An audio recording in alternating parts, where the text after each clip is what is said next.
Alright, since my videos blew up when I first reacted to one of his videos, which was the Buddha video, right? You notice, you go back and look at the views, I'm just like, I call it blown up because it's like, well, under my metrics, under my channel, the types of views I get and the interactions I get, then it seems like, it does, it's going big time for me, right? It's a lot of views for me. The whole Buddha video did great. It's like the number one most, apart from this music video thing that I posted like 2 years ago. It's like the best video now. So we're back with freedom and thought. I could have just said that. Nietzsche, overcome shame, become who you are. Let's see this. Be yourself. Everyone is already taken. Yeah, that's true. To the worthwhile person seeing this, your dream is not dead. I don't really feel like reading that. The story of my life is a story of many individuals have come across the way you've uttered them, but the story is very emotional and personal. My respect and love to you. Okay. Well, you know me, very unique. Don't always try to just fit in. Of course, it's, to a certain extent, I gotta try to fit in somehow because I don't want to be alone. Being alone sucks. As we learned in the last video, we don't subscribe to anything, right? The new philosophy is, well, this is one way of looking at it. But Nietzsche actually does pretty good at this. He tells you to have the transvaluation of values. So I agree a lot with Nietzsche. And it's like, well, let's see what he's got for us today, right? And freedom of thoughts is, his interpretation of his writings. Nietzsche, one of my favorites. Maybe, no, can't say the favorite. I don't know.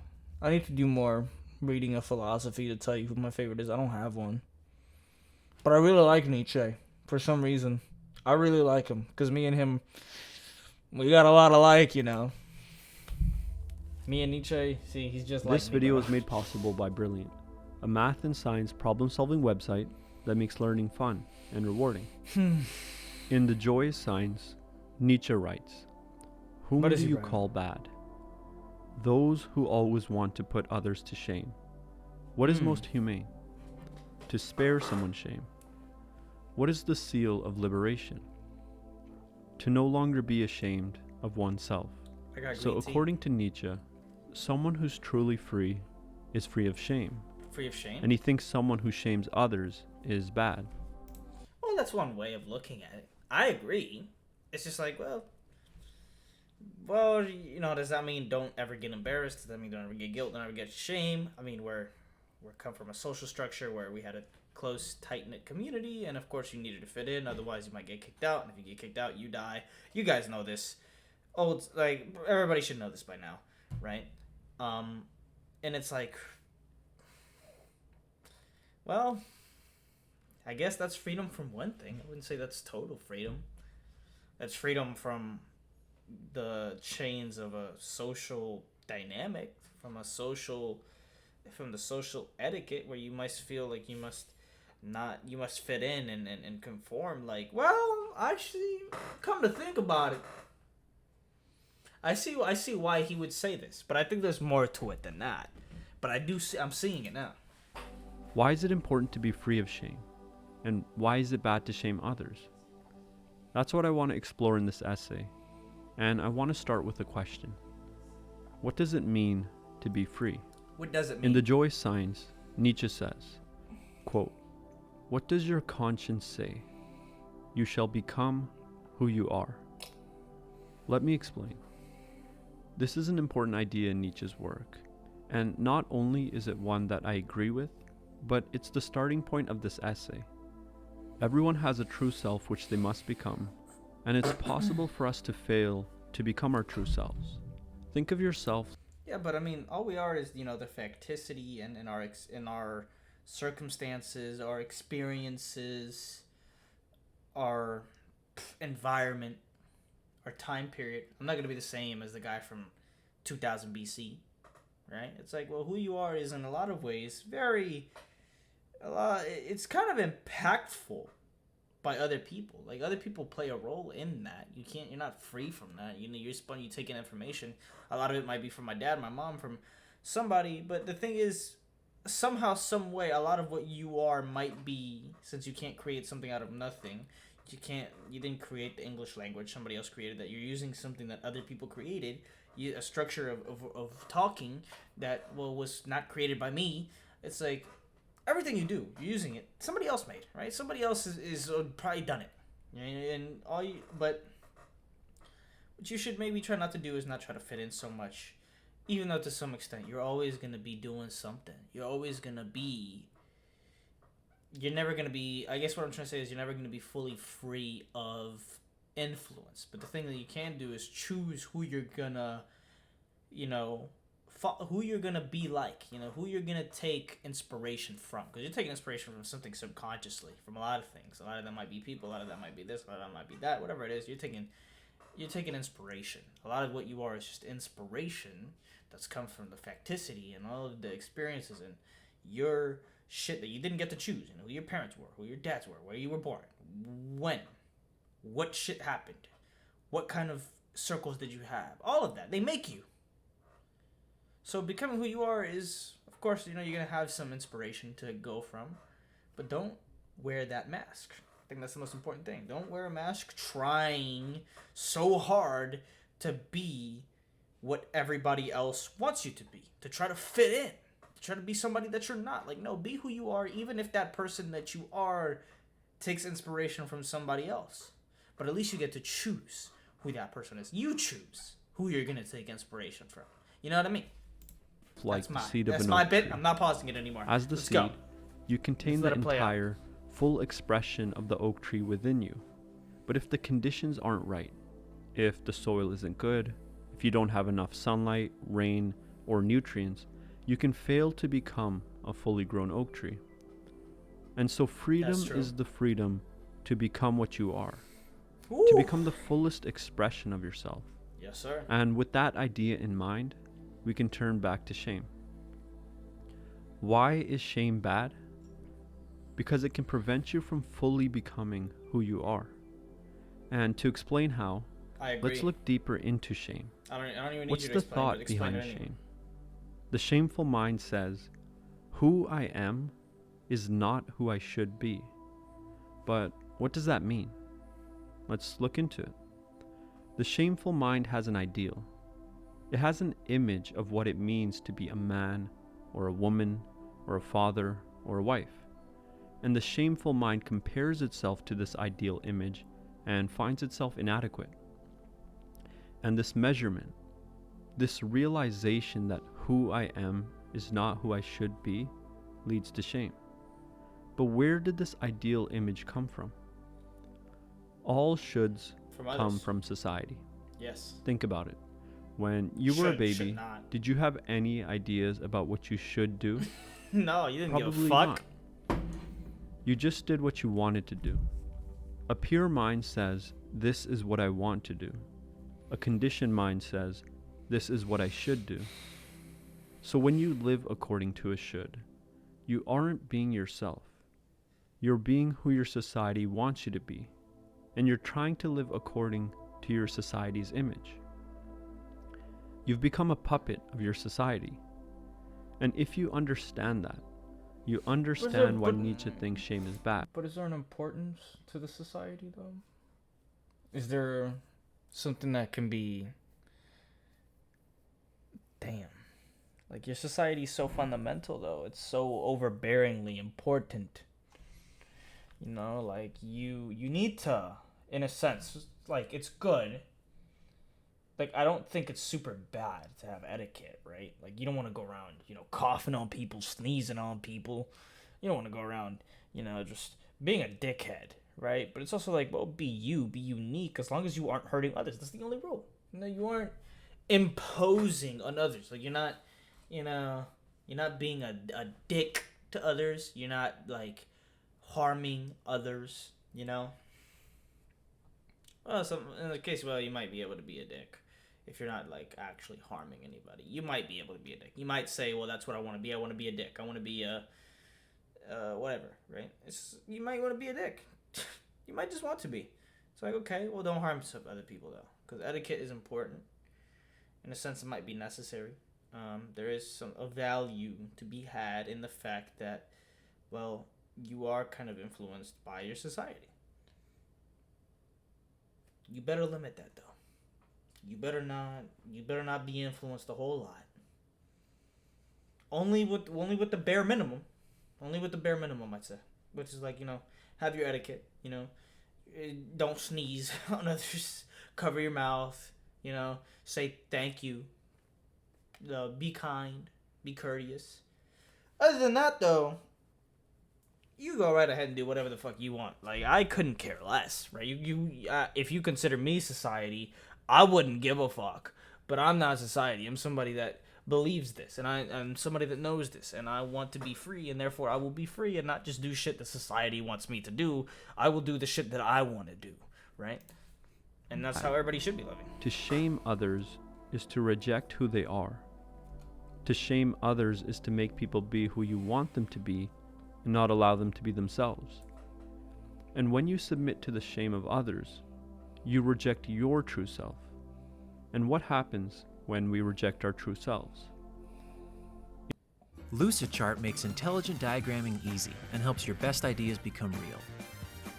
In John Bradshaw's Healing the Shame That Binds You, he says that in order to escape our shame, we often end up creating false personalities.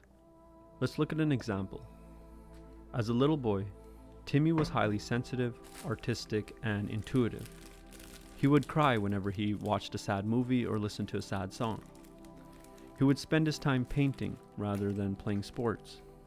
And he was very attentive to how others felt. And honestly, these were Timmy's strengths, and he would have made a great artist one day. But Timmy's mother was always comparing Timmy to his brother. She would say, "You should be more athletic and outgoing like your brother. Your brother is a real man, and you should be like that. You're just a skinny little girly boy." And Timmy's mother would constantly put him down and shame him for who he was. I feel that dads are like that. It's usually the dads, because they come from a place where it's all good to be a tough man, to be a man, be a man. Walk it off, punk. Walk it off, be a man. That's where we come from. It's like, well, people are masculine, and some people are we have both qualities. Nobody's just one. There's people that, well, they might be overbearingly masculine. Some people might be overbearingly feminine. And it's like, well, but did they choose that, though? I mean, we have both of those in us. Those are just quality traits, right? Like, yeah, sure, you're a man, but you might be, you're going to have both feminine and masculine qualities. Like, I don't know, I'm not going to give you a makeup on that, but it's like, I do see how I do have some feminine qualities and I have some masculine qualities. Like, I don't like, well, it depends on what you define as a masculine quality. I don't know. But I feel like I definitely can see how I might have both, right? And it's like, well, you like Robert Greene tells you, you should embrace both, It's like, well, if you're trying to only get those really feminine women, somebody like Andrew Tate is going to come out here and tell you, well, you must be a man. You must be masculine. You can't be a little bitch. Can't be a little bitch. Can't be this. Can't be that. Well, for what he's trying to do, he might not be wrong. Maybe he does want those effeminate women that do look for a very masculine man. It's like, well, if that is your goal, he's not wrong, but you can't tell somebody that that's not what you can't tell somebody that that's what they should be doing. It's like they should be doing in relation to what? Only the thing that you want. Only the thing that you value. And why do you value that? Well, because Because of society? Because of the way it makes you look? Because of how everybody talks about you, like, man, Andrew Tate, man, he's a dog. He gets so much pussy. And it's like, well, think about that, right? Like, and then you go and you got motherfuckers who actually listen and they'll change their personality. And I'll tell you this because I don't know, maybe I've done this a little, because a lot of what I want, I follow a lot of self-help and getting better. And sometimes it's like a masculinity type thing, right? And it's like, well, you should be more masculine. You should be this. You should be that. I do occasionally watch those because, well, yeah, I don't know. I try not to let them change me too much, though. I mean, it's kind of hard to change me. Like, I see through a lot of shit, and, like, I'm pretty down to earth, pretty grounded, but... And so Timmy began to think, who I am is not who I should be. there's something fundamentally wrong with me. And so to escape his shame, he abandoned his true self, the artistic, sensitive, and intuitive self, and adopted a false personality. He began to imitate his brother's actions. He started going to the gym, playing football. The thing is, short pause, you should be willing to change who you are if it's what you want to do. You know, if it's going to help you achieve something that you want to do because you know why you want it. You don't just want it because society tells you should want it. If you know that you want something and you realize that the way that you are right now is not going to help you achieve that, then maybe you should change a little bit about it. And that's maybe where I would make my changes. That's maybe where I would make my subtle changes. Not a complete overhaul. Maybe a slight change here and there is acceptable. You know, it's like, well, maybe I could do a little more of this, right? And it's like, that wouldn't be a problem to me if I did do that. I wouldn't feel inauthentic if I did do that. And I would realize, hey, this is just going to help me achieve my goals and my desires and my ambitions more, you know? So it's like, I'm willing to more apply this. And that's why I'm willing to listen to, like, you know, masculinity tips, whatever, you know. I mean, I already walk confidently. I already walk with my shoulder, you know, nice, and like there's a string pulling me up from the sky. I already do all of that shit, but... And in general, being a complete bro. He began to play this masculine role and wear this masculine mask to protect himself from shame. But to play this role effectively, he himself had to believe that it wasn't a role. So he had to convince himself of his persona before he could convince others of his persona. And by doing so, he had to cut off contact with his real, authentic self. And because he was playing a role, because those behaviors were not authentic for him, because his life became about outer appearances rather than inner development, he became a shell of a person. He felt more isolated and alienated from others.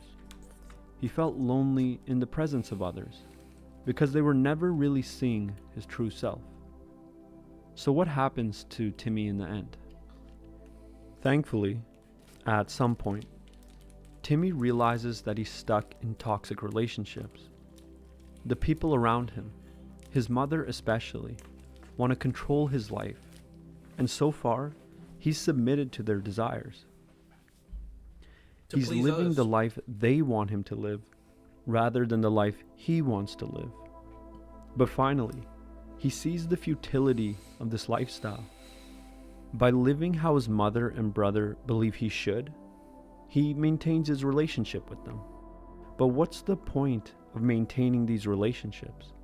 He's not getting anything out of it. And in fact, he's shrinking as a person. He realizes that these aren't real relationships. He has no real intimacy with these people. They don't even know who he really is. And because they don't know who he really is, he feels lonely in their presence. There's no real connection with them. Question: would you build a website for a major brand with more than 200 million? His relationship with them is based on power, not love. And seeing the futility of this entire act, seeing the futility of playing a role, he decides to stop. He finds people who accept him for who he is and lives according to what he wants. He comes back into contact with his real self, develops real relationships, and no longer feels lonely and isolated. He feels more alive and grounded in life, and he reclaims his life as an artist, the life he lost when he abandoned his true self. So why is shame bad? Because it prevents us from becoming who we are. But keep in mind, I'm talking about toxic shame. Shame that arises out of the idea that who I am is not who I should be. There is, perhaps, a healthy form of shame that arises from the idea that who I am is not who I want to be, but that's a different topic for a different video. As always, this is just my opinion and understanding of Nietzsche's words, not advice. If you liked the video, please consider liking the video. And if you're looking for another Nietzsche video to watch after this one, I recommend watching my video, Nietzsche, Follow No One, Trust Yourself. I'll put a link to it in the description below and in the I think I top already right of the watched that. screen right now. And if you're looking for a great way to become a better thinker, I recommend checking out this week's sponsor, Brilliant. You may have heard me mention Brilliant before and how they help you learn science, technology, and mathematics. So happy these people have But they sponsors. recently took the interactivity on their platform to a whole new level. Get that shit, homie. Get that bread. Somebody better be checking out Brilliant. I've had Brilliant. If you're into learning, definitely do check it out. Man, if your path before you is clear, you're probably on someone else's. Well, I think it touches it because you are. Instead of her approval. Yeah. I mean, shit. Like, you should see, you know, when you're not acting a certain way, they're gonna try to build you up, right? In the way that they think that they should, because they think that they're doing the right thing. And of course, well, why wouldn't they think so, right? Why wouldn't they think that they're doing the right thing? That's all they've ever known. That's what they believed for 48 years. Like, this is what is the right thing to do. This is what I should be doing as a father. And I should be toughening up my men. I should be toughening up my boy.